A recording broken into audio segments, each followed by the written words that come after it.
So this class is going to stay in watercolor for at least one more month. And we're going to decide month by month what we want to do with this class.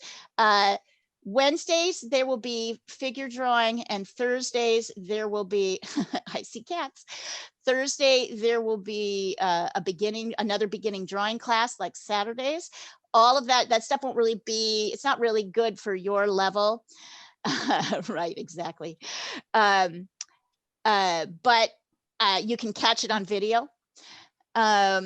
And an abstract painting class is going to be starting in a US time zone, so New York, DC time on Tuesdays. If we don't get a lot of like traction there, we're going to bring it to Europe. We're just trying to figure that out. We're trying, and hopefully India, although I'm not sure. The woman who teaches this is not a morning person, so for her to get up, I can't envision her doing this at 8 in the morning. So we'll see what happens. But this class, I'm thinking we'll stay with watercolor. We'll just discuss month to month where we go. So enough of that. Let me get us to our class today. I picked this because it's a little bit reminiscent of the. Can I just ask you something? Yeah. Yes. Go ahead. I just wanted to know if you'd had any new sign-ups, because we had two big calls this week in India and Poland where I gave you a big plug. Wonderful. So, I haven't seen anybody new yet, but wonderful. Like, keep doing it. In fact, I love that you're doing that, and I wanted to kind of remind you. I'll send you the new schedule for June, Emma. When I finalize it. And what's nice about that is there's at least 3 classes that I think we should encourage people to jump into, right? Like if they're beginners. So it's a nice time to kind of have new people join. There's 2 beginning drawing classes, which is where we should put everybody, I think. And then of course people can take whatever they want. Thank you, I love it. Piece by piece, person by person, we're recruiting. Okay. Yeah, it's like Leah's art cult. Right. Oh my God, you're killing me today. So as you can see, we've got a pretty simple mountain scene. I wanted to keep landscape simple in our first one because with kind of similar coloring so that we could really focus on layering. This is kind of similar to something we did in acrylic also. I'm going to sketch in our first, and I think the drawing will be fairly simple. Also, it's really pretty. It's blue. So we're going to see how to handle this how we handle this differently and how we handle this the same in acrylic, and how we handle this differently in the same in watercolor, right? So that'll be a really fun. So let me send you a picture of this and then let's get started. Also, I'm working smaller and I'm looking for a bigger screen, tablet with a bigger screen so I can fit everything on it better. But for now, I'm working smaller. And by the way, for anybody who's following these on video, you are totally welcome to join. Whoops, where are we? Here we are. You're totally welcome to join the WhatsApp threads so you can kind of get all the blow by blow. You can see what other people did in the class. I would totally encourage that. Rashmi's good at doing that. Remember that this, even at the highest and the lowest points of this natural horizon, nothing is at the halfway point. So when you're sketching in, Leah's art cult. Sorry, I'm still laughing about that.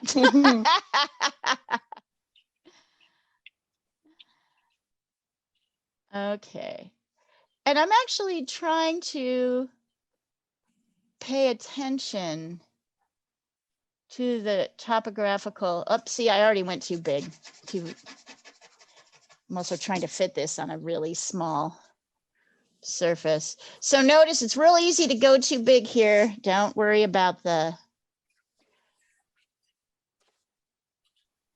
Emma, thank you for all the work you do to promote this program. I think it's really great. I think we've gotten, I'm really pleased with where we are.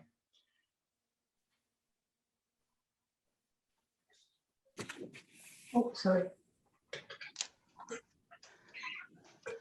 I've had to shorten this just a little bit because I'm working on a small space. So you get to kind of make that decision. There's this kind of dark, beautiful kind of purpley blue line.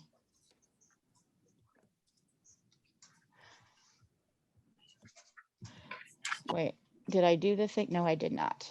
Good. I was going to say, did I do the very thing I told you not to do?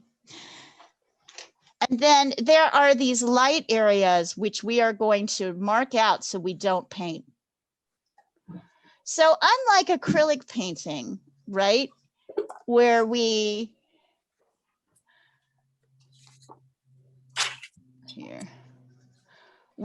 paint dark and then we add the lights on top, we are going to pull out these lights, mark them out, the shapes. And if we're going to bring any color in, it's going to be very subtle.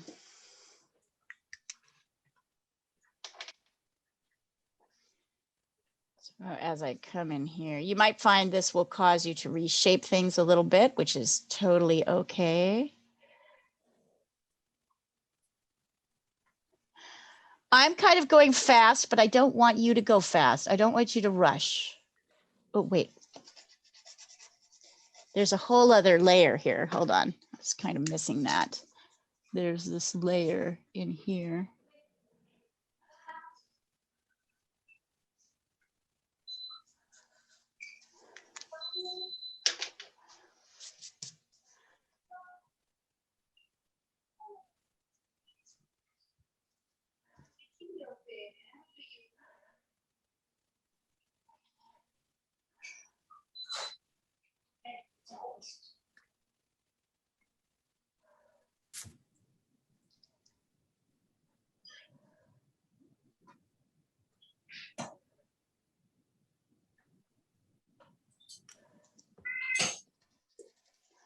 I hear meowing. So I'm having to shorten this a little bit or make these smaller because I have a shorter space. But I'm still really trying to maintain the shapes as much as possible. And pay attention, right, to the negative space. So I'm paying attention to how much space there is. I might bring this down a little bit.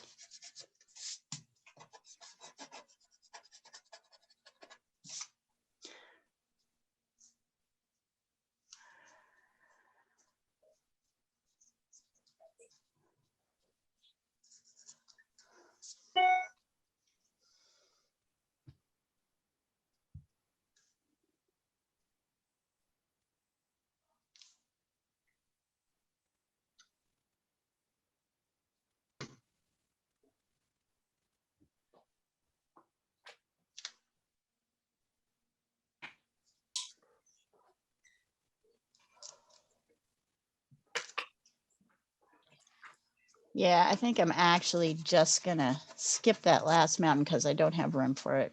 So I'm stopping my painting about here. Don't be confused by that. Add in your last mountain if you want to.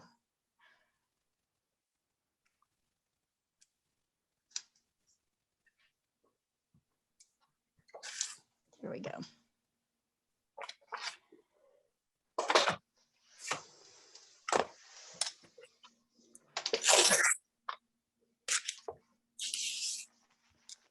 So here, I'll take a picture of where I am. Let's see, how do I do this? Gotta hold things, put things up. So I'm going to show you the composition that I'm using just so nobody gets confused. You don't have to use this composition, but I want to show it to you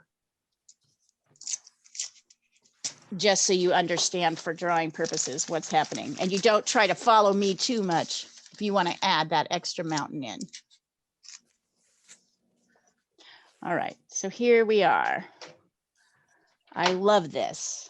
The more tape, the better. I find I buy buckets of tape now.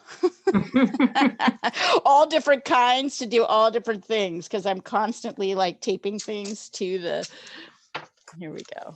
But I have a tape that is yellow, and initially I bought it because I thought it looked cool, but actually it's distracting in the painting. It kind of messes with your colors. It does, right? Like for some reason, blue does not mess with you so much, but yellow does. All right, let's see. Can I get you So I'm going both back to here? masking tape. So here is the composition that I'm working on. Are you guys all working this composition? Or are you working the whole composition? I can keep the whole picture up. I just want you to be aware of the compositional differences. And here's the drawing based on that composition. I almost got the whole thing. Let's see. Can I do it? Can I do it? Oh yeah, there we go. Why don't you just draw a line there so both are on the? I can do that.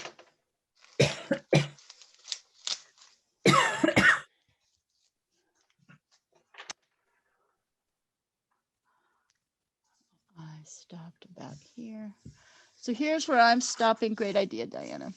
And here is where, if you want to continue, you'll add this extra bit if you have room. And if not, you'll just stop here.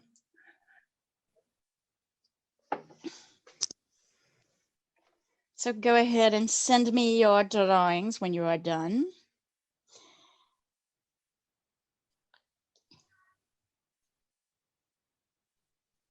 I kind of went the other way, so I had to cut it on the left side. Show me what you're talking about. I realized that you were going the other way. You mean you drew this oppositely? No, I mean, I didn't cut on the right. I had to cut on the left. Oh, you had to cut on the left. Okay, on the left. Oh, because you drew this way. Right, got it, got it. Okay, I don't know if I can help you there, but I'll trust you, Yeah, Anita, you to didn't be able to cult follow. rules. You didn't follow cult rules. Julia, Yes. can you please click a picture of your drawing alone? Just Without- alone. Yes. Yeah, very small. actually. Absolutely. Yeah. Mhm. Thank you.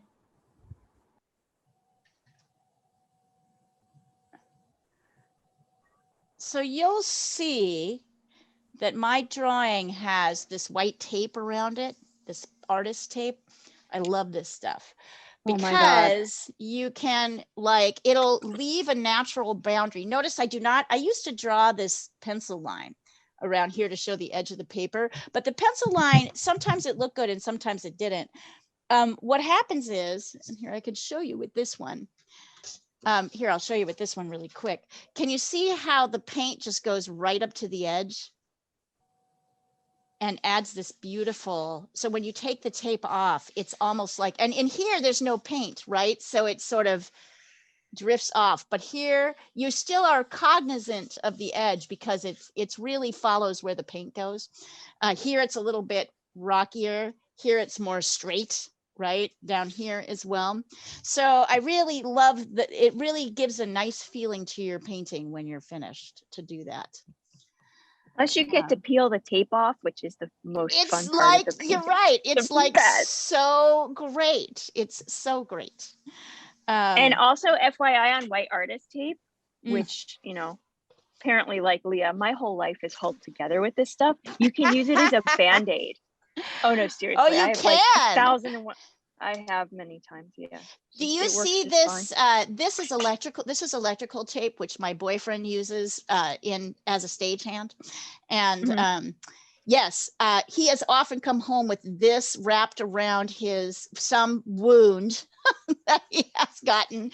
This is the best, like for, yeah, you can, yeah, so for a Never painting leave wound, home without it. without it. Never leave home without it. For a painting wound, you can totally do that.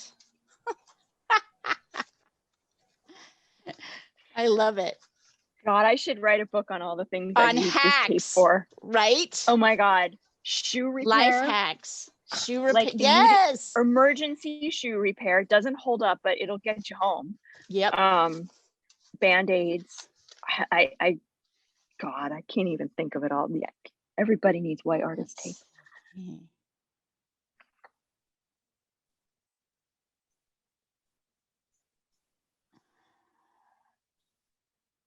Okay, Anya looks good. Let's see, Annika.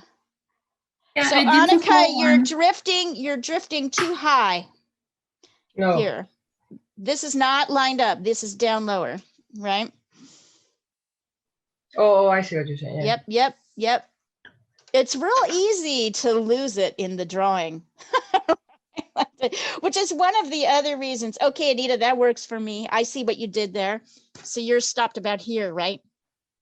Yeah, You want me to draw a line for you? I guess I'm cool.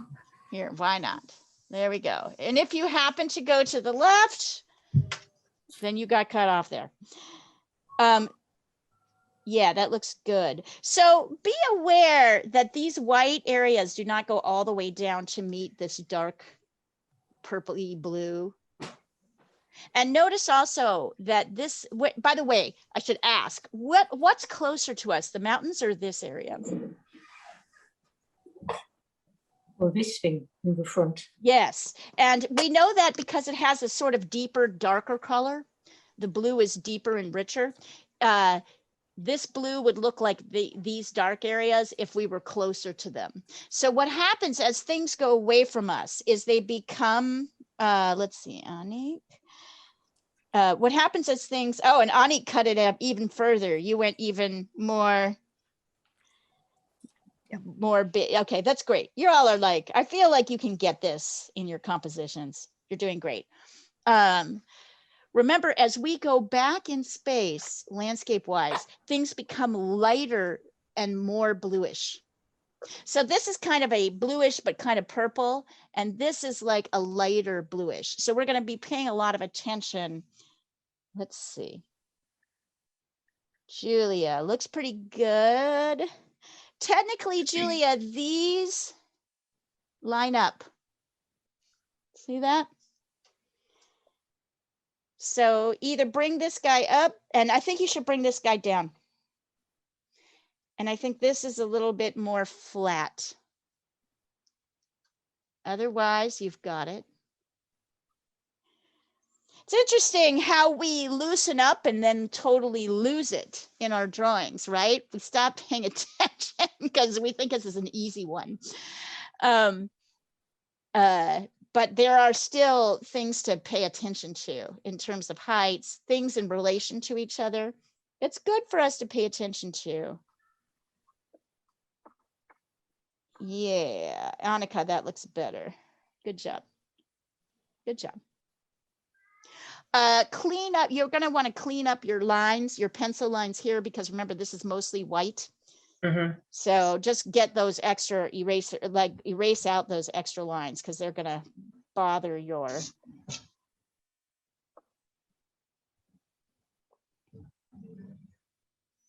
So much of this, as we have learned in watercolor, is drawing.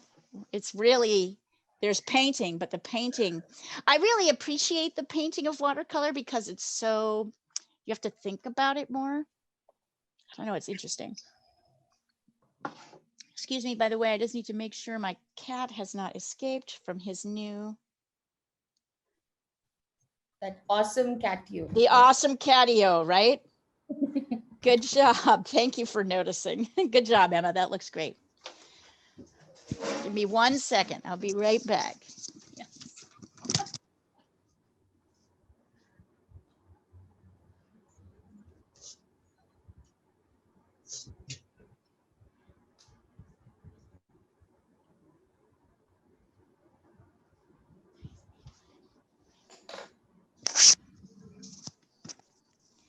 Now he's able to actually race around out there.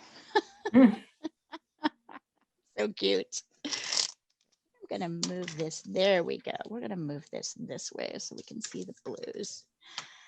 Now we're gonna do some testing, but definitely you're gonna want to replenish all your blues You're going to want, I'd say a little bit of burnt sienna, but every blue you've got, make sure you've got some. I happen to have turquoise,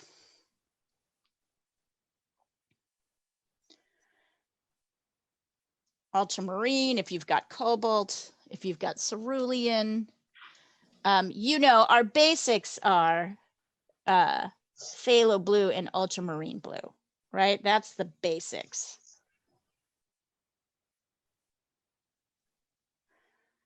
Yeah, I don't think any yellow.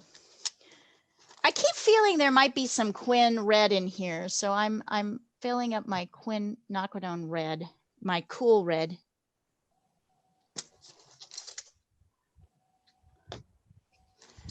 Maybe alizarin crimson as well, my other cool red.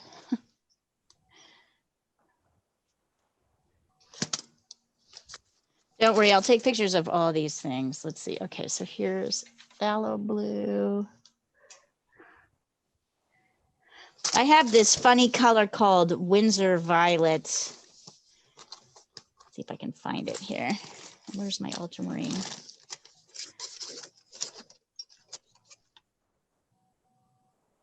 So I've got ultramarine, phthalo, this crazy Windsor Violet, and this turquoise color.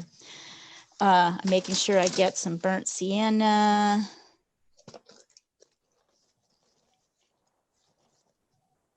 Out of curiosity, does anybody remember? Burnt sienna, here we go.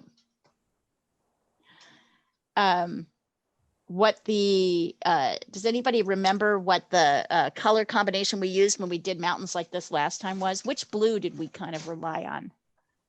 Phthalo blue.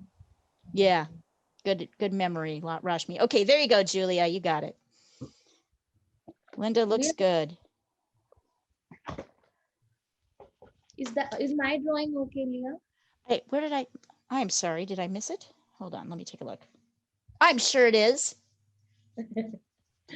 But let me take a look. Yeah, it's beautiful. Perfect. Thank you. Leah, what's the equivalent of phthalo blue? Because I don't have phthalo blue. Prussian blue, I think you have, right? Yeah, yeah, Prussian I have blue. Prussian. Yeah. But you want to get some phthalo. Prussian has phthalo in it and then other things, but Prussian will work. And just to kind of explore this idea, because we're always liking to talk about color, this is a great moment to talk about. So I'm going to lay down on my testing paper here and then take a picture of it. This is ultramarine blue, and it's warm, meaning it's got a little bit more red in it. This is phthalo blue. Woo! Even on here, thanks to Eugene Markov, like I figured out I could switch my camera around. So I'm using my back camera, which is better color-wise. Phthalo blue, Prussian blue. And you can do this on your testing sheet if you want to. This is cool. So this is a little bit redder tone. And this is a little bit like greener, bluer tone.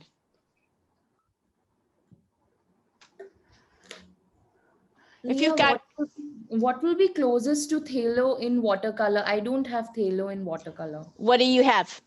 What blues do you have? I have cobalt. I have something called, I don't know, camlin blue, Prussian blue, cerulean blue. Prussian blue. Prussian blue. Okay. Prussian blue. Okay, thanks. And then you might want to use cobalt blue for this background, or we might want to just keep it. We may keep it light. We'll see. You might want to use cerulean blue. You might want to use cobalt. We may use if you have turquoise, you might want to use turquoise, right? That's a nice one here. So look at the difference between, oh, let me take a picture. Hold on. I know you can kind of see the difference, but when we're talking about mixing colors, so if, for example, here, hold on. Let me take a picture of this. So here are the difference between the two colors. One's warm and one's kind of cooler. So for example, if I'm mixing a purple, oh, don't forget to have your blankie, people. Blankie, security blankie in your left or in your non-painting hand. So if I want to mix a purple from ultramarine blue, the warmer blue, here I'm taking a little quinacridone red. This is a warm purple as compared to phthalo. Woo, totally different. And phthalo is insane. You'll see the difference. Notice the difference in the purples, right? This one has a kind of cooler tone. So this is Quin red plus ultramarine blue. So you might as well try this. Purple. This is Quin red plus phthalo. By the way, it's not phthalo. It always looks like that. It's just phthalo. Hold on. Leah, Yeah. can we use, I'm trying to read this one, sorry. Can we use, it's like Windsor Violet dioxazine instead of mixing? No. Okay. No, that's good to know. Nope. I Okay. mean, sure, if you're mixing it, but not here. Because I want you to learn how to mix. Because the key to being a good painter is knowing how to use 10 colors and mixing, right? And mixing, you know, and being able to mix them. So yes, I mean, it's sometimes the Windsor Violet will be good, but I mostly want you to learn to mix your purples. So How's we that? Can, yeah, no, I totally agree with you. So I Yeah. appreciate that. But Yeah. can we then mix ultramarine with crimson red then? I'm showing you two options right here. Okay.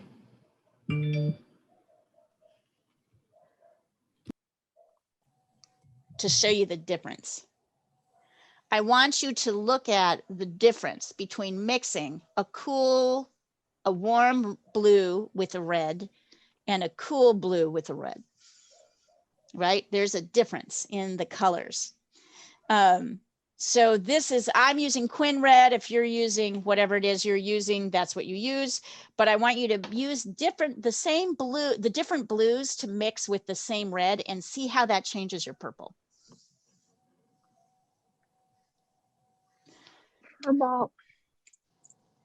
And the red should always be a cool red, or? The red, I mean, yes, because if you use cadmium red, you're going to get mud. I'll show you. Here is ultramarine blue. Boy, here's ultramarine blue and cadmium red. Oh, hold on, I need to clean off my cadmium red. It's got too much green on it. Wait, let's do that again. If I use a warm red like this, I get something that looks like mud. Yes. Right? And that's why we're talking about. So this is, it's not really purple. I mean, sometimes it's exactly the color you need, right? So it's good to know about, but if you want proper purple, you need to use a cool red. Thank you. Right? So yeah, let's practice mixing like purples, and you can do what I'm doing here on the sheet and just kind of extending it out. And isn't it nice that you can actually see the color? I mean, I will take a picture and send it over, but here we go. Yeah, totally different thing. It's kind of more mauvey and muddy. Definitely not what we're looking for here, right? So the question will be, oh, you know what? We're going to need some yellows too. We're going to need a little bit of yellow. Well, we'll see. Yeah, I think we're going to need a yellow. So you're going to want to line up your yellows as well, whatever you have.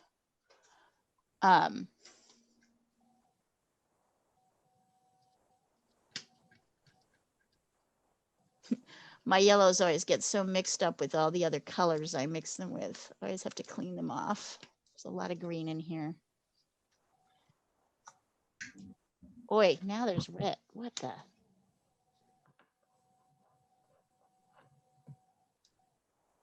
That's right, I was mixing oranges. You may want to put fresh color on top.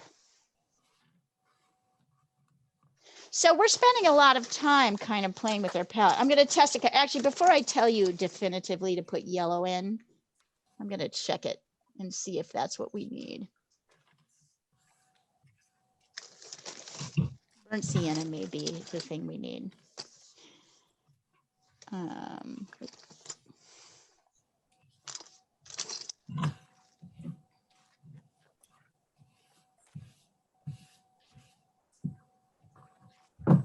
Okay, so if we were going to go in the purple direction on this base, we could probably do phthalo.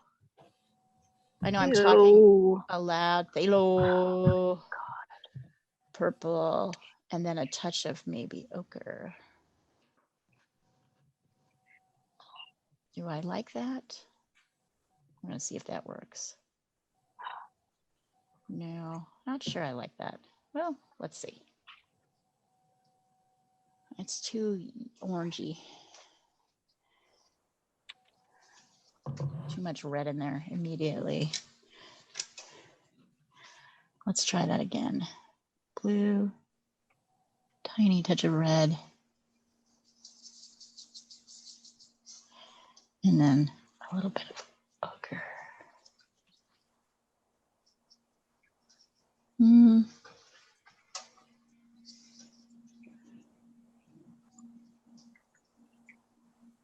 Interesting.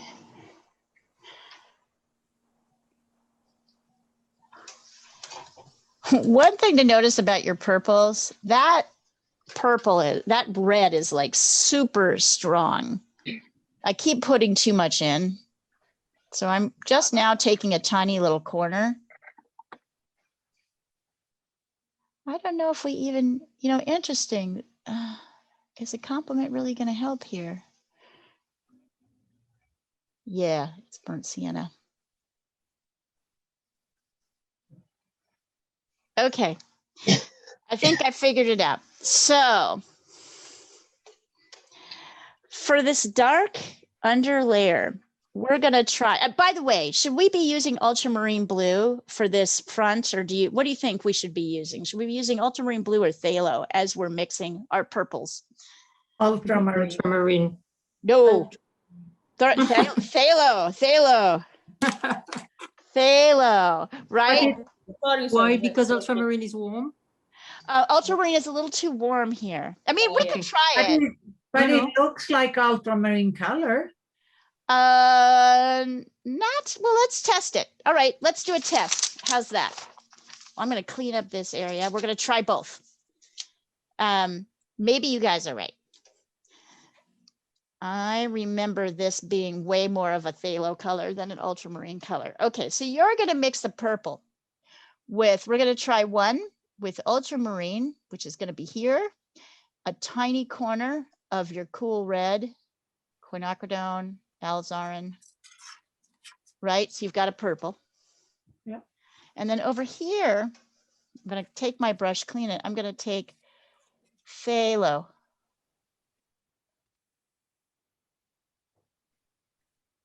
Now we're going to mix burnt sienna with this color. So that's ultimately.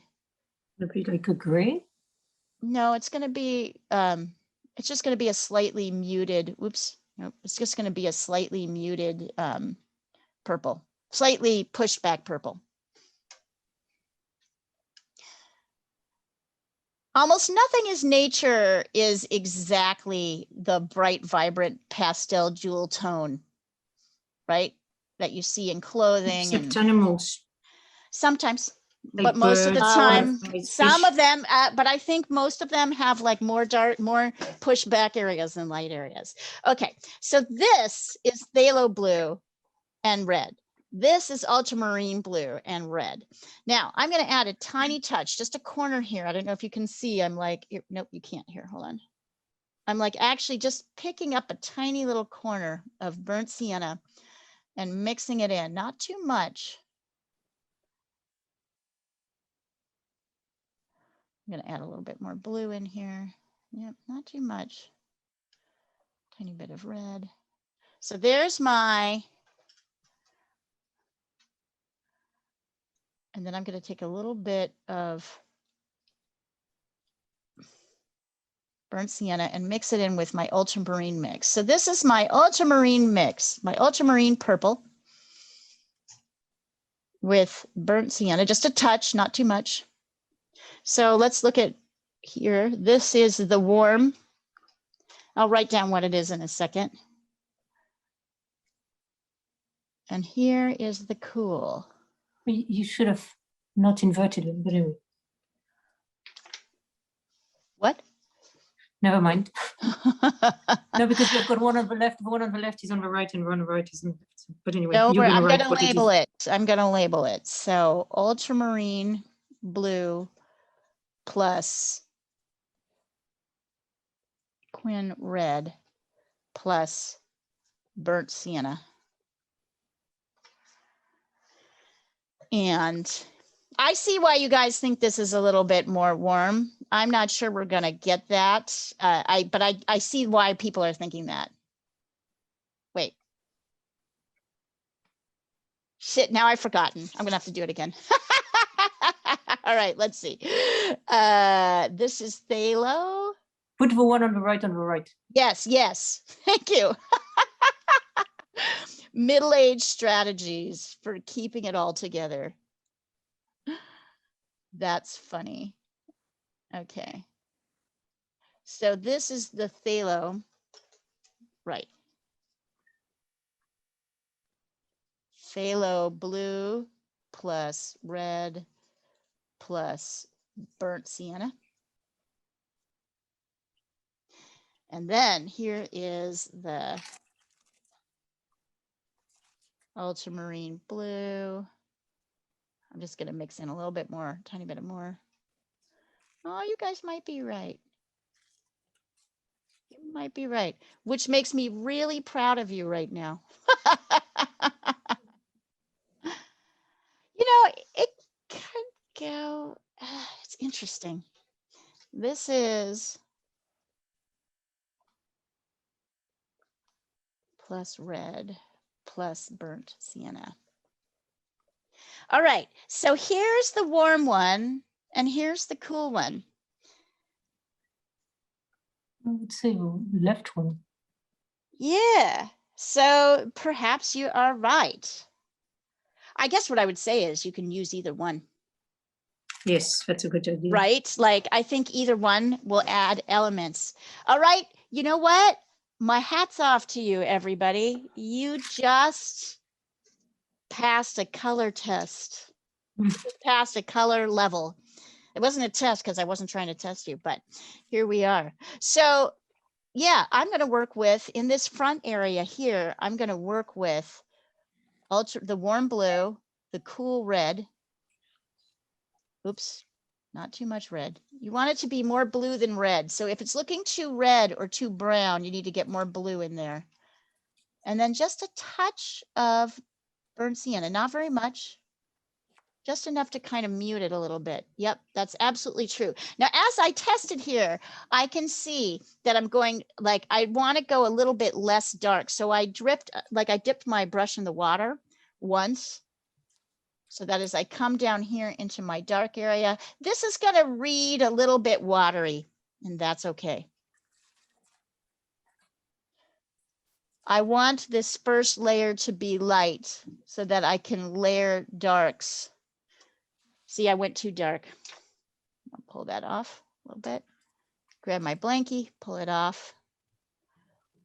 I don't know. I may go over with phthalo on my next layer. We'll see. Anyway. Leah, you didn't put water first, right? You're just painting on it dry? No, of course. Oh yeah, no, I'm not. No, I'm not. I'm not getting the paper wet. Okay. I don't do that. There are people who do that. That's a whole thing, but I don't do it that way. primarily because I'm not really a watercolor painter.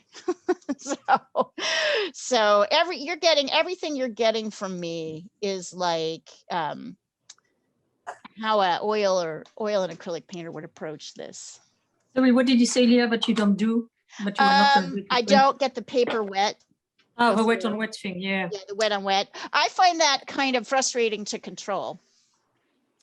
Yeah, So You do get your brush. yes, you get your brush wet. What they're talking Yeah. about is actually Wetting the paper taking, first.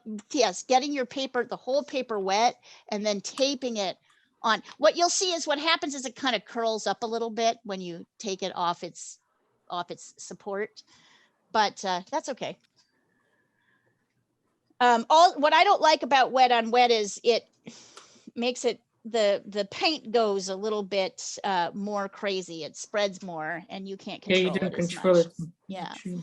yeah. I guess the people who do it, that's what they like. Well, yeah, and they're used to working that out, and one day maybe I'll find somebody who I like who can show you how to do that, but it's not me. And it's interesting, the 2 classes I've taken in watercolor, the 2 teachers I have studied with don't do that. They always work dry. But that You doesn't. can't do that vertically. How you're It's working interesting. anyhow, Yeah, Leah. that's true. That's true. You can't do it. But it's interesting because the people who do that, they work usually very loose, which you like, Leah. Yeah, but the guy who taught me is very loose. I'll show you some of his. He's incredibly loose. But he just- uses wet and dry. He works on it. He starts with a dry paper. He doesn't start with a wet paper. He does a lot of these kind of layered toning things that we build up on. Right, which is the traditional way of doing it. Yeah, he does a lot of that. He's very loose. That's why I study with him. Leah, what paper do you use? Arches 300 hot press. You're sitting on Strathmore? Arches. Okay. Yeah, Oh, that's hot. good paper. Yeah, Yes. yeah. Yeah. So is that wetting technique like what we do call glazing in? No. Glazing is layering. Nope. It's what they call stretching. It's how you stretch watercolor How do you paper. control it then? If your entire paper is wet, wouldn't your colors keep blotching over? Yes. That's what they like. Don't ask me, Brashmi, how to control it because I don't know.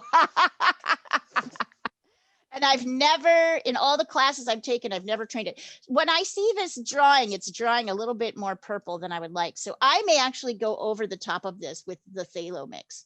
We'll see. Anyway, you have some options here. I definitely think that the blue that's happening back here, which is lighter, right, is phthalo. I definitely think it's cooler as it moves back. So I'm going to. I agree on that. That looks phthalo. It's cooler, right? Yeah. So I'm going to bring in phthalo and a touch of burnt sienna, just a touch, no purple now, just phthalo and a touch of red, a burnt sienna, little orangey brown here. Okay, not too much because you don't want it to look yellow. Yeah, I think that's going to be. So as we go back, we're going to go with a very, very light layer of phthalo blue. And we're going to start building up layers of phthalo blue and a tiny touch of burnt sienna. So I don't want this to happen. I don't want you to get, here, hold on, get some phthalo here. I don't want, so number one, we don't want to lay your paint down thick like that. It's too dark. And we don't want just phthalo. Phthalo, oh, shoot. Phthalo needs a touch of something to knock it back for nature. It needs a little bit of its complement, which is burnt sienna here. Not too much, just a little bit. All right. And then you're going to water it down a lot.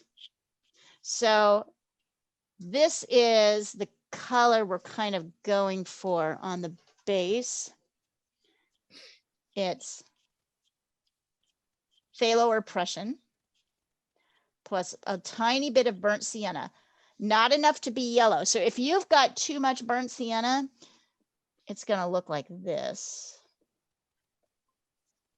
We don't want Now, of course, I'm having hard. We don't want this kind of yellowy color here. We don't want this yellowy color. We want it to be more blue. So you don't want it to look kind of greenish. You want it to look more bluish. So if you've got two, but you need a little bit of burnt sienna in. So be aware as you're mixing your colors, a lot of blue.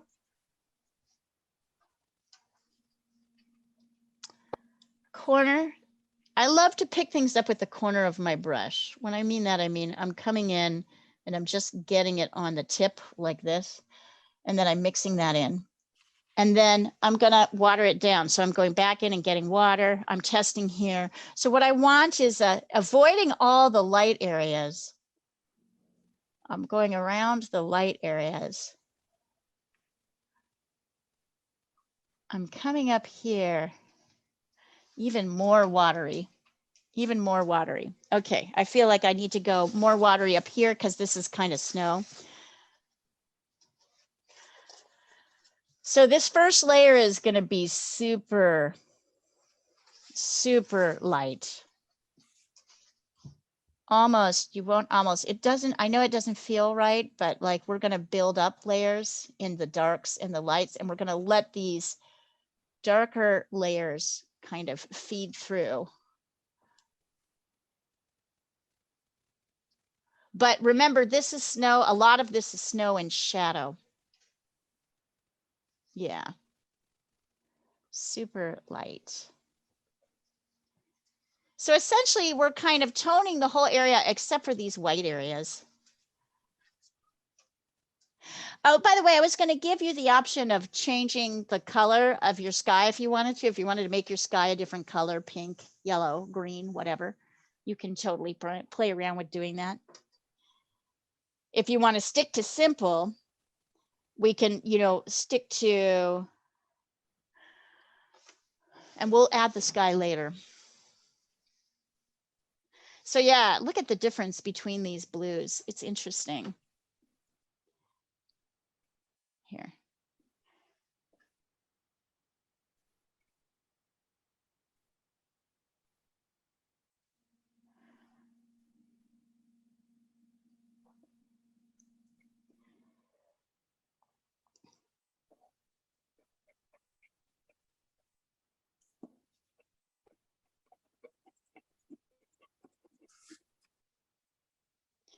So this layer is going to be ultramarine blue, a tiny bit of quinacridone red, and a tiny bit of burnt sienna. This layer is going to be phthalo blue and just a touch of burnt sienna, no red.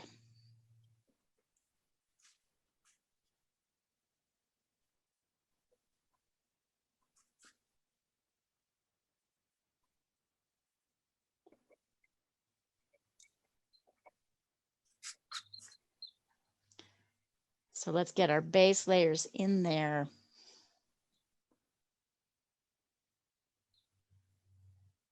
I'm doing all this. You know what? I'm just going to do it. I'm going to kind of do a light. I'm maybe going to take my turquoise and mix it in with my phthalo blue and a touch of orange. Yeah, I'm going to add my sky in just because I want my whites. And so I'm adding a little bit of another blue into my base layer. I'm going in a little bit darker. Oh, shit. Whoops. Oh, no, I got it. Yes, there we go. Wait. To help really push those blues.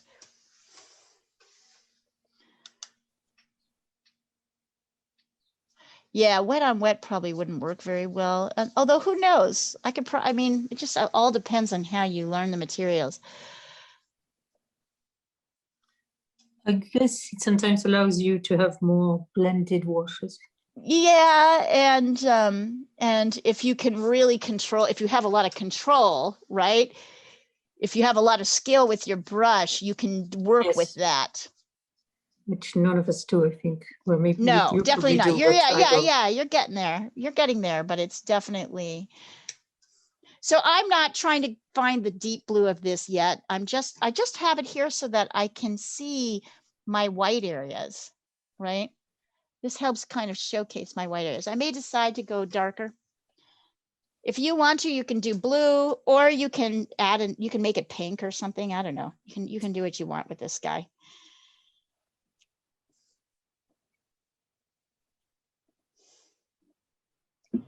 I was worried this would be too simple, but I like it. It's a good lesson on color mixing and layering. So now pretty much all of this is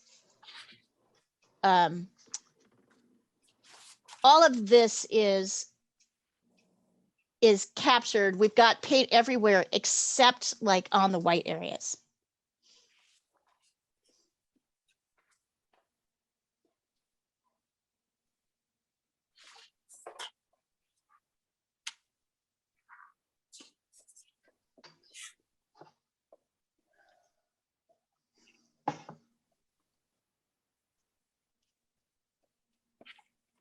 Obviously, as things dry, they get lighter. I feel like I really want to, I'm going to actually take on my next layer on the base here, I'm going to go to a cooler purple. So I'm going to go to phthalo blue, quinacridone red, touch of burnt sienna. Oh, I need more. Touch of red. Touch of orange. There we go. So as I layer up, I'm going to want, maybe I'll mix them. You know what? I'm actually going to mix ultramarine blue and phthalo for this second layer. That will solve the problem. Yeah.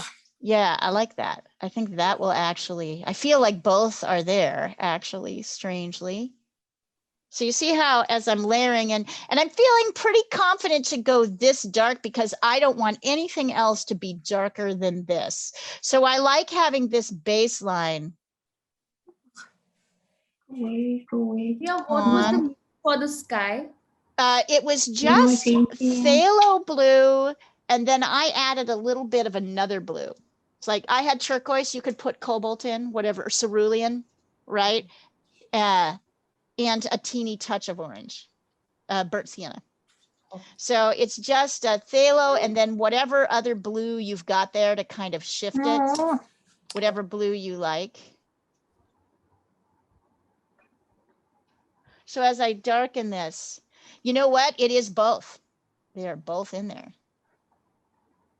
That warmth of that ultramarine blue. Oh, it's so pretty.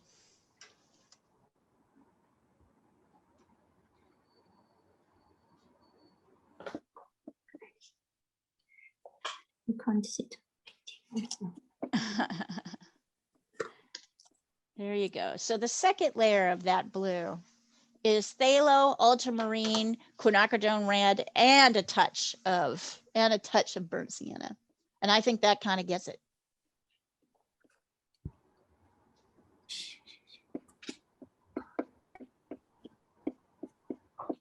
So sorry, I'll slow down and stop now. I'll let you guys catch up. And because this is like a 5, I feel pretty confident about pushing this dark. I'm going to use this to evaluate what my other darks look like because I don't want my darks to be as dark as this one. There's only 1 or 2 places here where the darks are, where you can, because you can see that even though this is a very dark area, can you see it's a little bit lighter than what's happening here? You can see the line. So we want to make sure that everything is less dark than what's happening up front. All right, I'm going to do one little check on the little man. I'll be right back.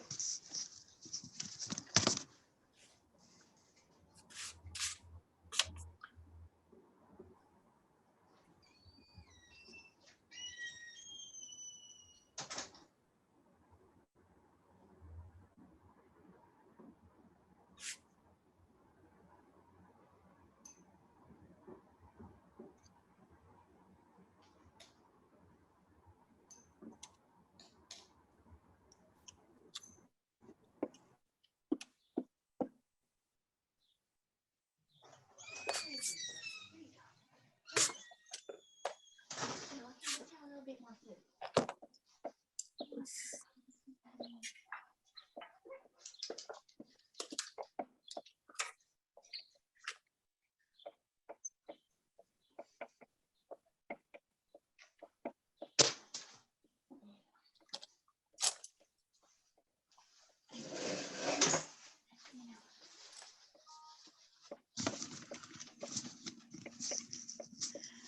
How's it going, everybody?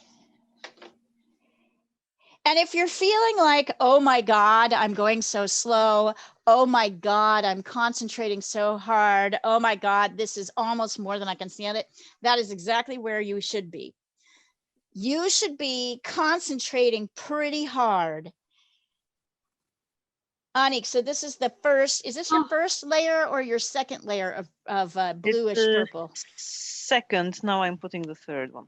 Okay, I would get a little bit more phthalo in this third mix, but it's looking good otherwise. Because it's looking a little flat, at least in the picture. Yep. It could be better. Do you know what I'm saying? It doesn't have that rich vibrancy. Right, so like Anik, you might have to layer 3 times to get this happening.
It's looking very lovely, Linda.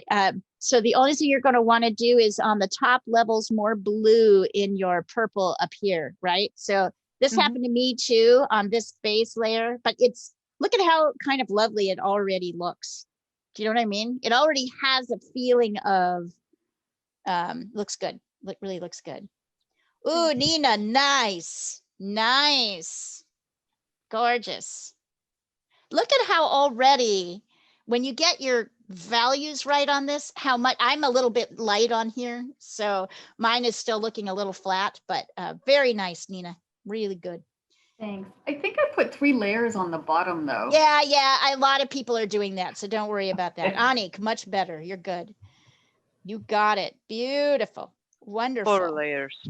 4 layers. And we want, it's hard not to get too much red in there, right? To make it look too purple.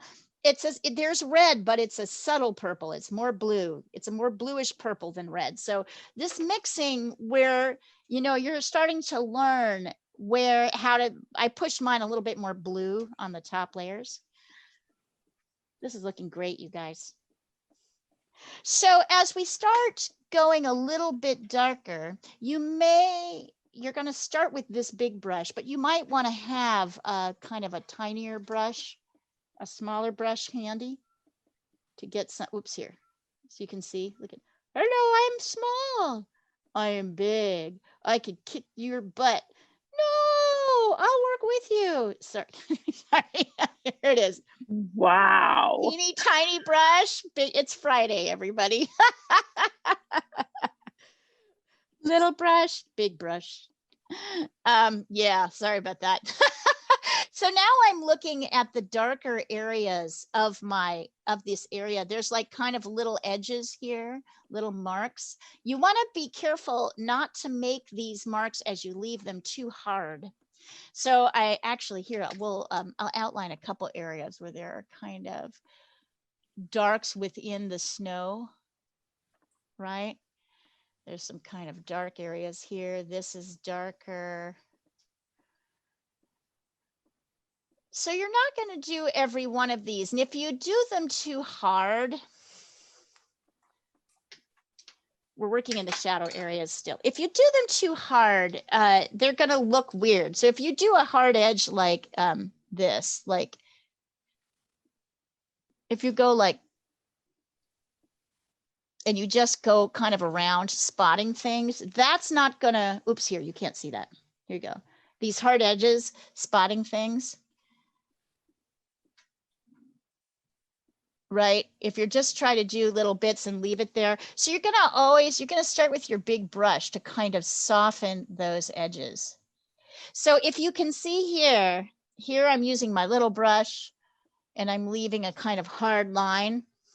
But if I take my big brush and I kind of scrub on top of it, see how that softens things? So you're still gonna be trying to soften most of these edges. You don't want so many hard edges. There's going to be very few places where you want that. So you may want to start with your big brush.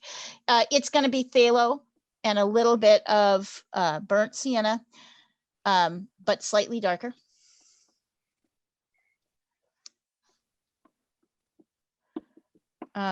Maybe not as dark. You want to make sure, you might want to start at the bottom here.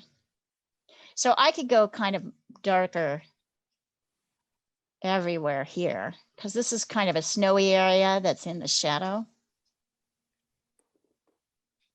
But I just want to make sure that whatever I lay down here is not as dark as what's happening here, right? It looks light compared to, so as I start to darken this,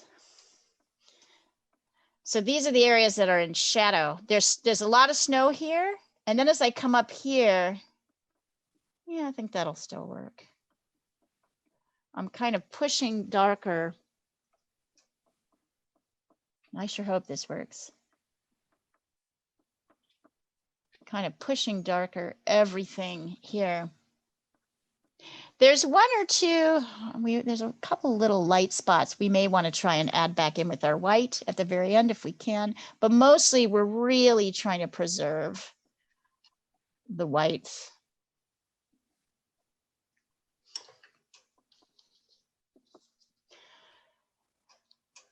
I'm still watering, and notice testing everywhere.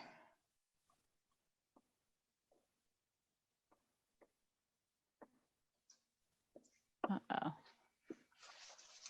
I didn't.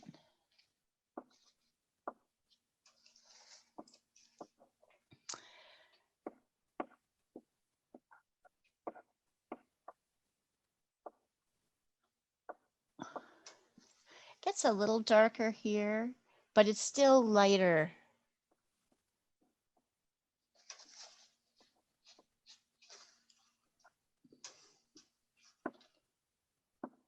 So I'm pushing dark. I'm pushing it dark a little bit. Kind of a medium. And then I can go in with the even darker marks. Once again, it's blue, but it's not just blue. It's blue with a little bit of orange. So a little bit of burnt sienna, probably phthalo. Not too much because you don't want it to be yellow. So in areas where there's more dark, like right here, kind of on this top edge. In areas where there's like, it's kind of a little bit darker. In some areas, you may want to add a little bit of red and make it a little bit more purple.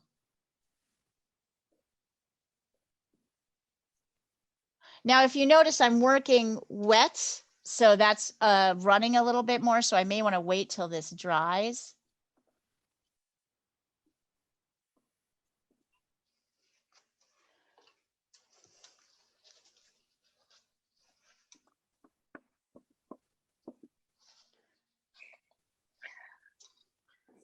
So this is an interesting thing to think about. This is mostly white snow right here.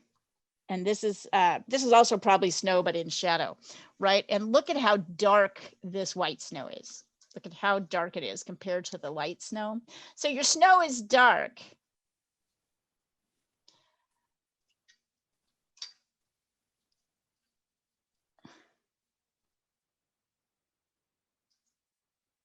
And I have all this paint that I've been mixing on the palette. So now I can just start scooping up the paint. Probably has a little bit of everything in it now. So up here, I can see it's a little bit darker.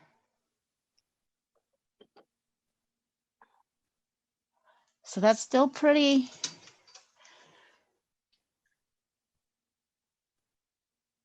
I'm kind of softening these edges as I lay them down. I do that by dipping my brush in the water.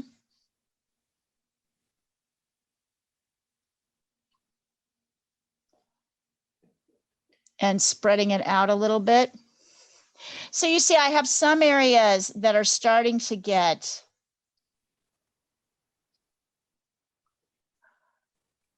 darker because there's bits of rock sticking through. There's a few kind of striated pieces, but I'm still kind of softening and spreading that.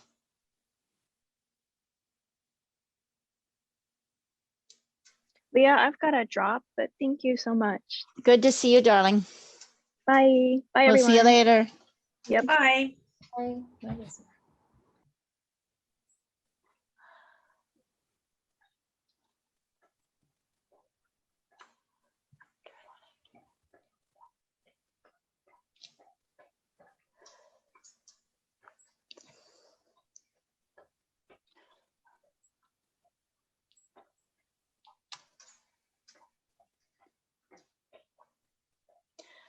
I can see that this area is darker than this area. So I'm coming in here. So this area is lighter than here, but darker than here. Kind of down there.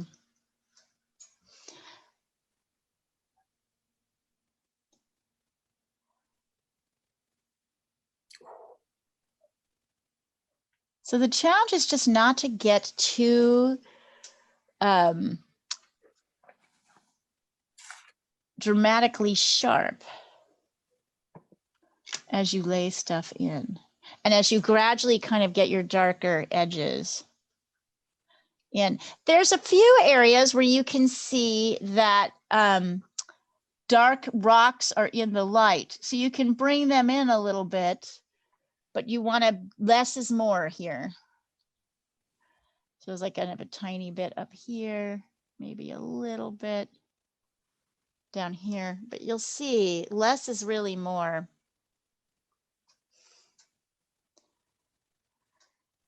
Over here, we've got this mostly, it's kind of darker up there.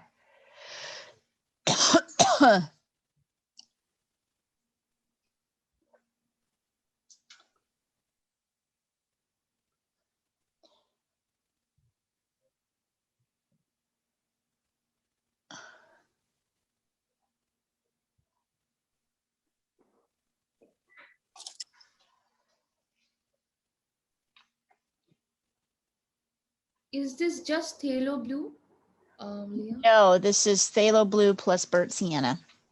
Okay. And sometimes you can add a little red to it to make it right. So basically I took everything that's already in my palette that I've already mixed, the leftovers, and that's what I'm using to paint these areas, if that makes sense. Yes. I'm going to get a little bit darker with my sky. So that was the blue that I added. I'm using turquoise because that's what I've got. You might use cobalt, you might use cerulean. I'm going bluer, at least around the edges of the mountains, because I feel like that's going to emphasize my white. At the very end, we're going to add more sharp edges. Oops, too much.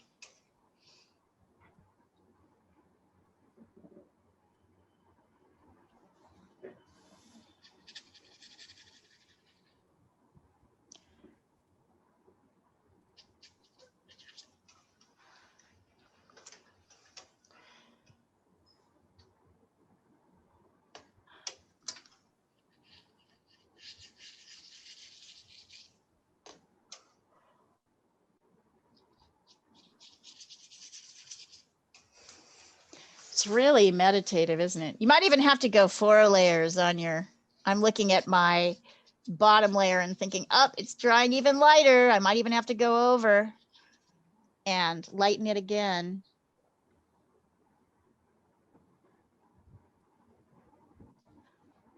And darken it, sorry, darken it again. I'm gonna mix phthalo, ultramarine, touch of red, touch of orange. I'm going even darker.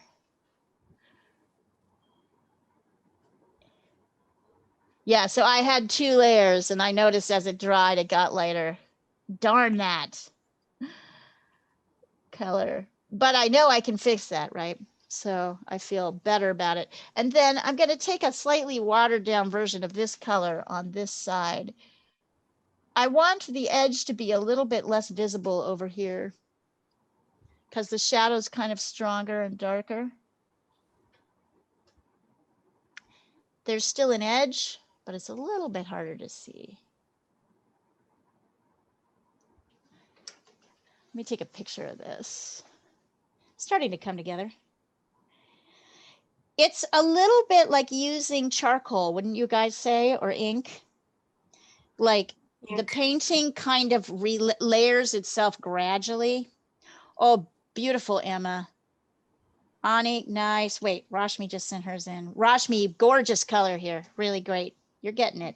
So now you're just kind of slowly layering in. You got it, you guys. You've totally got this. Here's where mine is right now.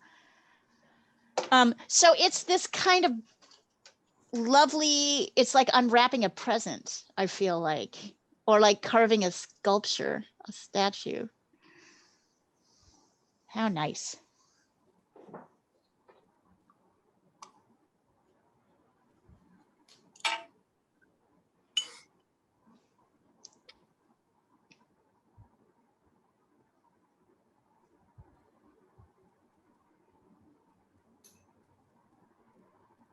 Mm-hmm. Oh yeah, there you go. Anik, look how little, like, very nice. And so you can just keep going. There's a few harder, sharp lines, but you don't need too many. Maybe you can just go on. Just keep building up. As you see more darks that are darker, you can just keep building up. Maybe, Anik, I might put a little bit more blue in your sky. You can make your sky a little bit darker so that those whites come out to see if you actually need any more. Got a bit bleak right now. Yeah. It's, well, what's happening is these are too much the same value, so they're disappearing, right? They're pushing back. We want those whites to really appear. This is the value of contrast. This is the value of value. The importance of value is that we have things absolutely, how do I say it? We have things absolutely, if you've got a strong value contrast, that's what pushes the lights forward. That's why when you really look down to it, it's interesting how vibrant and bright this painting appears, but how few actually bright colors are in it. It's mostly kind of grayed blues and grayed purples.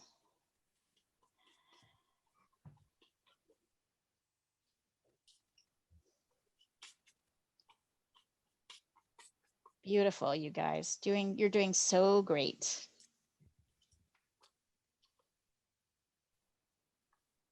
Rashmi, I just love what you got down here. Very nice.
As my painting dries, I might go in with my pointy brush a little bit.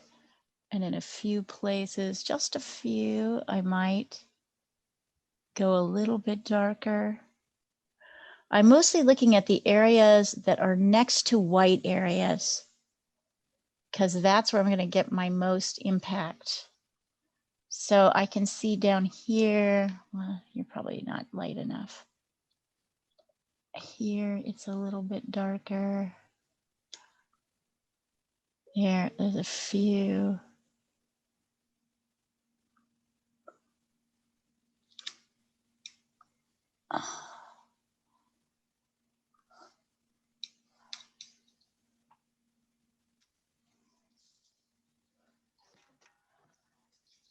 I'm using my pointy brush now. I'm still watering it down a little bit. I'm still not going straight in with color. I'm always testing.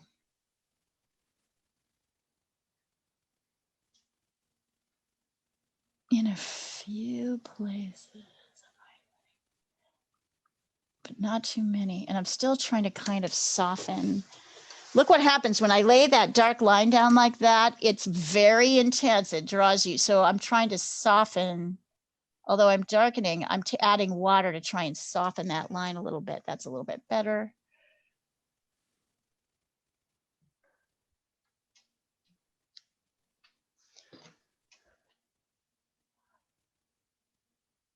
Maybe up here. I'm trying to let little bits of the lighter blues that I've laid down before also show up, because that gives me that feeling of striated, layered.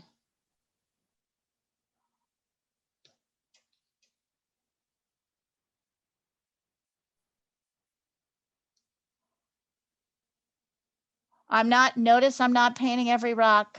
You don't need to. It's more of, I'm more paying attention to, here's where the edges are in my painting. Here's where it gets a little bit darker.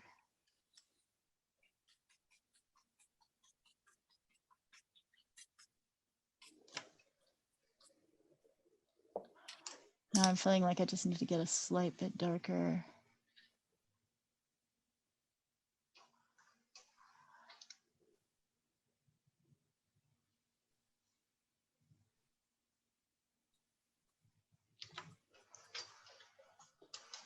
This is a little too hard, so I'm spreading it out with more water.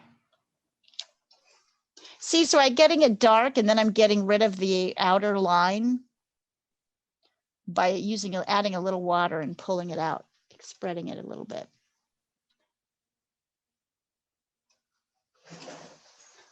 Is this not the most meditative thing you have done in a long time? Oh, Diana, he's looking great. That's fantastic. Did you take that photo? Yeah, I did. I love it. I did. I love it. So fun. I'm glad you're doing fun things. Yeah. And you and I still save Lincoln. Will you save Lincoln and the kitty cat for me? That's saved for me, right? We're gonna make an arrangement. Yes. I'm gonna buy it from you. Yeah, Yeah. I'm working on a cat. I've just done the grisaille. I'm sending it to you. Send it over, please. Yes. I'm not very I'd love to skilled see with it. grisaille yet. But I'd love to see it. Let's see. Oh, nice. It's like ink. It is, but I mean, some people do it much better. I have not quite got the brush skill yet, but maybe I will try something like that myself and see if I can Yes. incorporate it into a class. Yes, I'll please. play around with that. Yeah, maybe Because next week. You're probably experienced in grisaille and doing it properly. I'm Yeah, not. yeah, yeah. I like it. But you guys see that? And then she's going to layer color. So I'm going to try. She didn't send it to the whole group. Oh, can I send? I sent you a Friday art class. Oh, aren't we Friday today? oh, Yeah, we're Friday. I'm in the wrong one.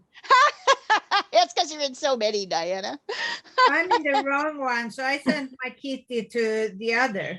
Oh, you you sent it to Thursday. Here, I'll forward it. I'll forward it to Friday. Oh, look how nice that is. Isn't that neat? Sandra, what I'm going to do is just try the next lesson with a grisaille underpainting on my own. And if I can get it to work, then I'll do it with you guys. I love Thank it. you. There's a woman called Hajra Mix. Uh-huh. Hajar. No, Hajra. And then Meeks. She's a Pakistani American, and she's amazing. Okay. She did like a series of 3 foxes, and she also did a cardinal, and this time of underwater, grisaille, but with gouache. I was thinking that we might try this one next week. And that might be a really nice grisaille. Grisaille effect might work very well with this. What I want to do is I think I get the concept of grisaille. I just need to see what the colors on top do. And there's another one which is Emma, nice. There's a woman called the Frugal Crafter, and she did like an olive oil bottle. And it with a grisaille, and it's just like it's so vibrant. Luminous. Yes. Luminous and vibrant. Yes. I'll take a look. I'll take a look and see, but I think I get the concept. I think the concept makes sense to me. So I just didn't know it. Yeah, it could work with watercolors so much. I didn't know that either. Anya, very nice. Anya, the only thing is, let's see, Nina. Wait. I'm not sure. I mean, I'm kind of struggling. These are too hard. These are too hard. You need to take some water. So remember what I told you, Anya, about making hard lines. You did this. Here, I'm going to show you right here. So watch me. You did this, right? You did that. That's too hard. You need to take water on your brush and then spread it out a little bit. Okay. So it's softer. Okay. Yeah, I'm just like, for me, I'm struggling with this, on one hand, not making it too hard, but not also spreading to, everything. Well, not covering white. Well, keep this around. So that's the practice. I noticed this is something you struggle with in acrylic as well. So this is the soft edge is something you struggle with all around. So what I want you to pay attention to is, there's a kind of pushing that you do with the brush stroke, right? There's a push. It's a way of thinking about how these all flow together. I think you're still thinking a little left brain rigidly about these shapes. And you get too focused on the shape as opposed to thinking, how does it look in the whole field, right? So I think that's part of it. But you'll get there. You'll totally get there. Try more water, try a little bit of your blankie, try pushing things around a little bit more like this. You'll get there. It's a practice. By the way, Leah, in case it helps, one of the things I came across is trying to blend edges to have like a dry mop brush next to you. And then do that on the edges, and it kind of. Oh, you can, so try a dry brush. Try a dry mop, brush, like a right. Yep. Try a dry brush. Ooh, Lana, that's coming nicely. So Lana, the thing is, you need to mix. Lana, you've just used pure color here, it looks like to me. You need to mix a little bit of red and a little bit of burnt sienna into this blue here. So you need to do that. I know you don't want to do that, but you need to do that. You need to do that to get this kind of richness of color. You need to mix a little bit of the complement. That's kind of cool, Emma. Looks.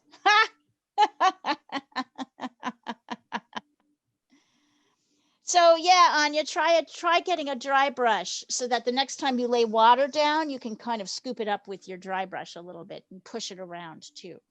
I mean, once you've laid down the color, if you do that on the edge, like on your wet edge, it'll pick up. I guess I just use that. I use my blankie for that. Well, because you're very skilled, Leah. Well, yeah. No, I'm not saying one way or the other. I'm just saying it's about like using what's the tool is the best for picking things up, right? So I'm doing that with a blanket. You can also do it with your blankie. You can also do it with a dry brush. Yeah, I didn't mean about picking up. I mean about blending an edge, a wet edge. Yeah, no, yeah, I know. But my point is, I'm just talking about the technique and the tool. I think the you definitely different need the ways. blankie anyway. Yeah, you always need your blankie. Always need your blankie. And it's also a not being so literal. You have to remove your literalness, your left brain thinking. People get way too focused on every single mark, and then you become obsessed with it, and then you strengthen it, and you don't really see how this mark plays into the whole, right? So painting is always about thinking about how does this mark fit into the whole? How does this mark fit into the whole? Right? Yeah. How does it fit into the whole of what I'm trying to do here? No mark is an island. It's always affecting what's happening next to it. I'm trying to sort of add in a little bit of dark here as I say this. Right? So I'm never thinking just about making this mark. I'm thinking, how does this mark look next to these lighter areas, these darker areas? And that's kind of like the opposite way one is used to thinking, right? The way of thinking about, that might be a little too hard. Well, I don't know. I actually think that helps a little bit.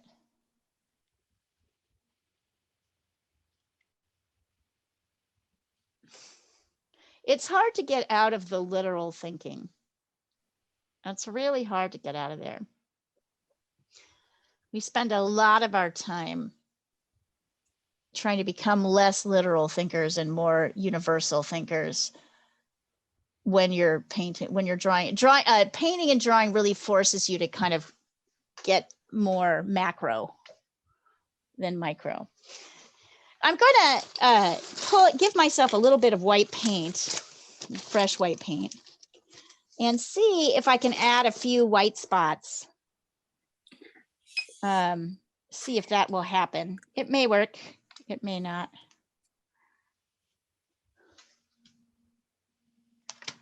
Okay, so there's some white paint. I'm going to take my skinny brush for this.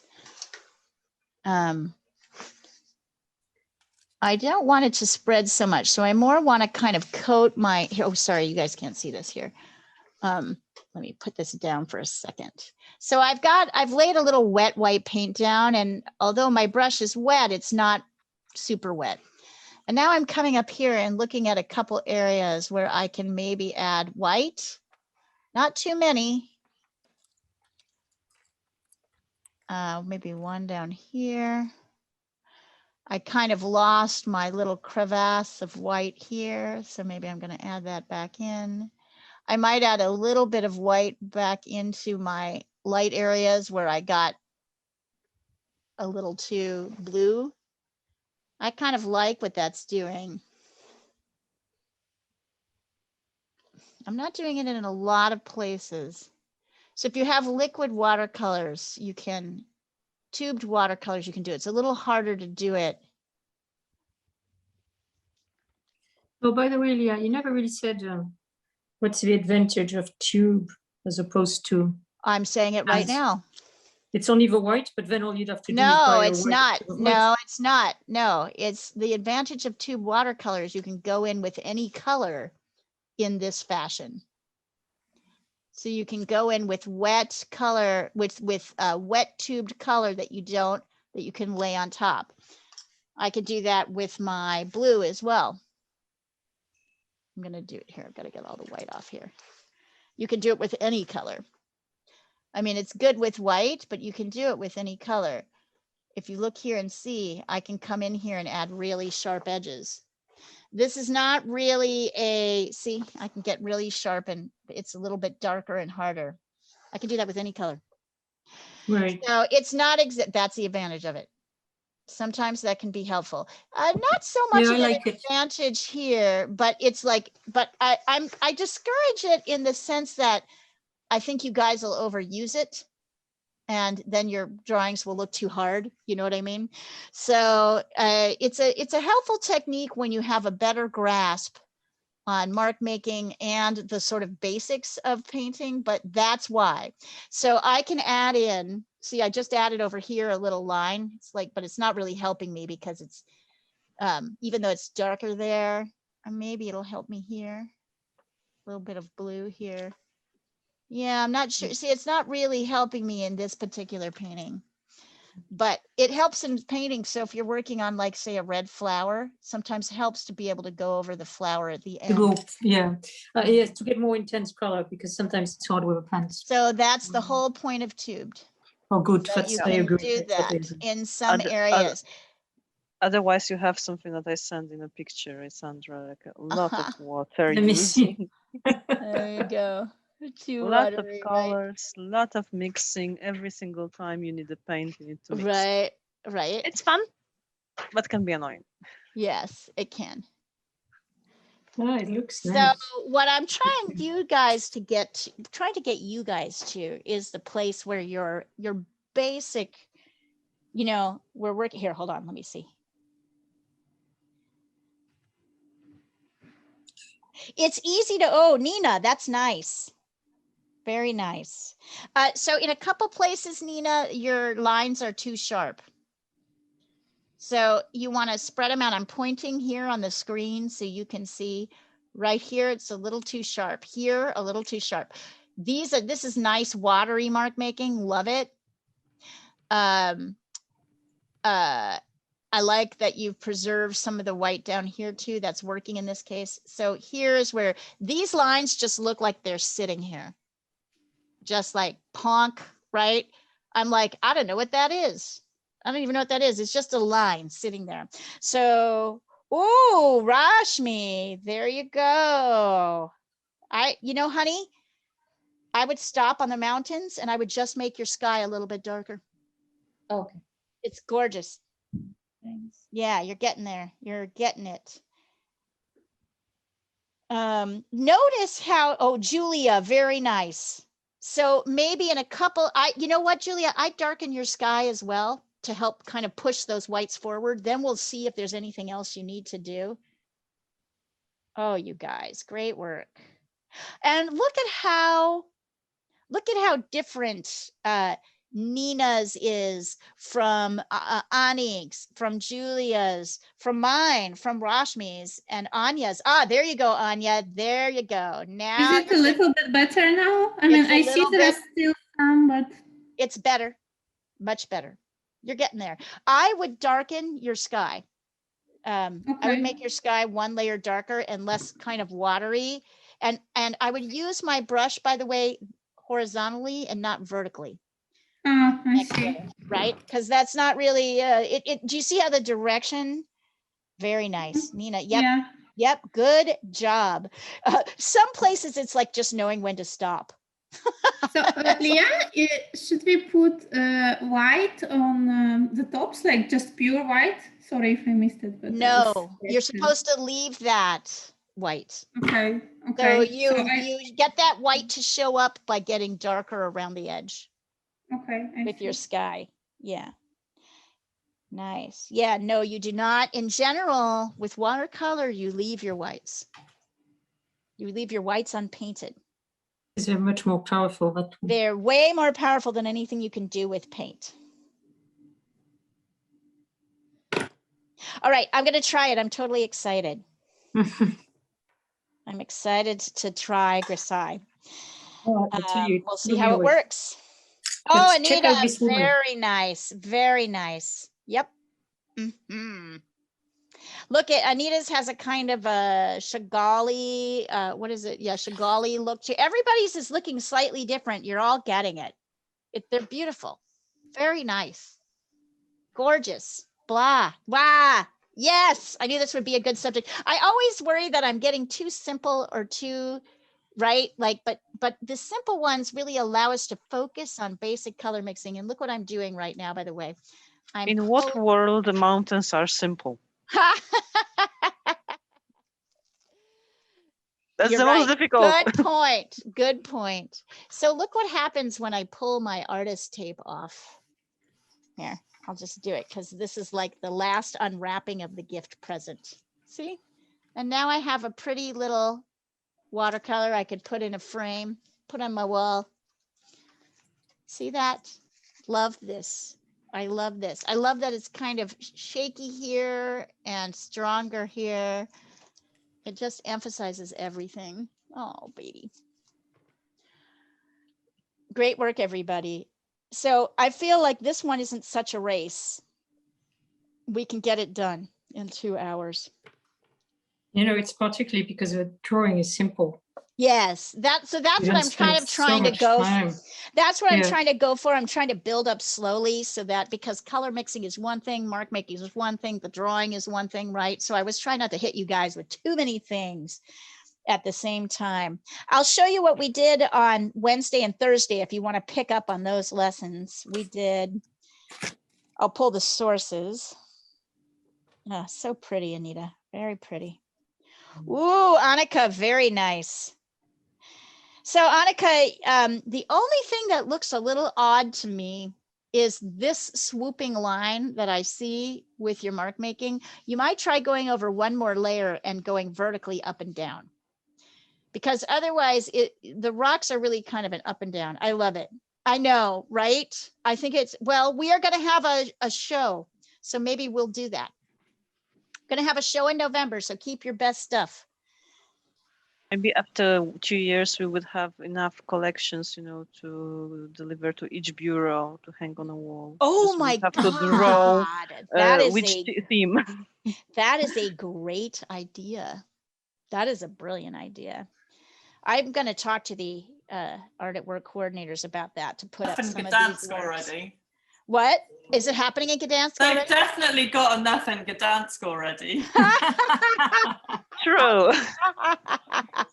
But do you have stuff up on the walls of the office? Yes, normally we have photographs taken by Yep. professional artist photographers. Oh, I see. But why not? Like, art? Yeah, is it better? yeah, Yeah. that's great. Wonderful. Done. Yeah. Okay. Stop right there. Yeah. No, go ahead. Stop right there. I want to know right now. Before, oh, sorry, nope, little meatloaf in the morning there for you. Yeah, it's beautiful. Take a look at it. Take a stretch. You might be able to add 1 or 2 more things to it, Rashmi, but I would stop right now and just get up and look at it from far away. Nina, lovely.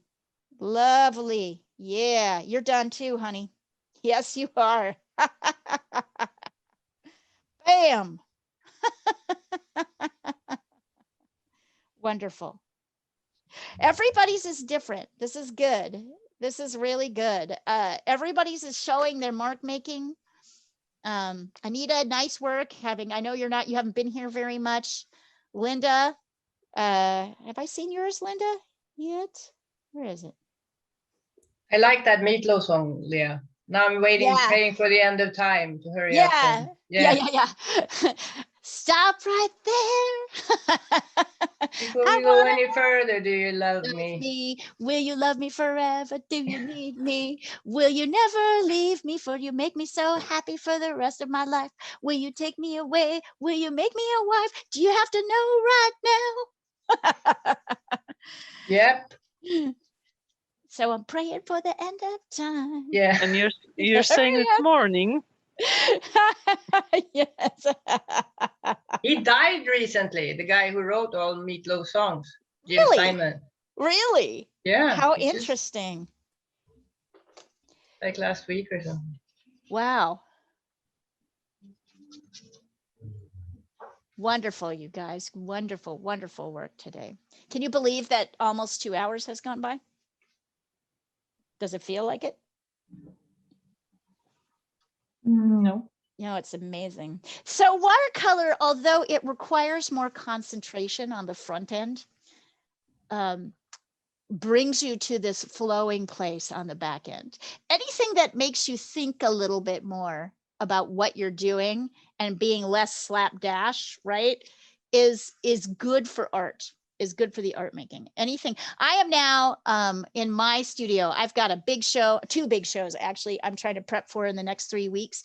And so I have to make all new work. I am not in any way painting anything fully in one shot. I am painting it and then I'm stopping and then I'm working on something else. And then I'm going back to the first one, but I'm spending a significant amount of time thinking about each piece before I try to go at it again, because there is such a thing as overworking, right? And watercolor really makes you think. Oh, beautiful, Rashmi, so beautiful. Yeah, Anik, you're done. You're done. It's wonderful. Great work, everybody. You should totally frame all these. Oh, they're so beautiful. So beautiful. Wonderful. Oh, Emma, gorgeous. Honestly, you guys nailed it. It is fun to see how everybody tweaks their colors, how everybody's playing around. Everybody did good. This is just wonderful. Oh, makes me happy. So after class today, I'm going to go buy a bigger tablet that's 10 inches to see if I could fit just a little bit more on the screen. I think that will be helpful for class.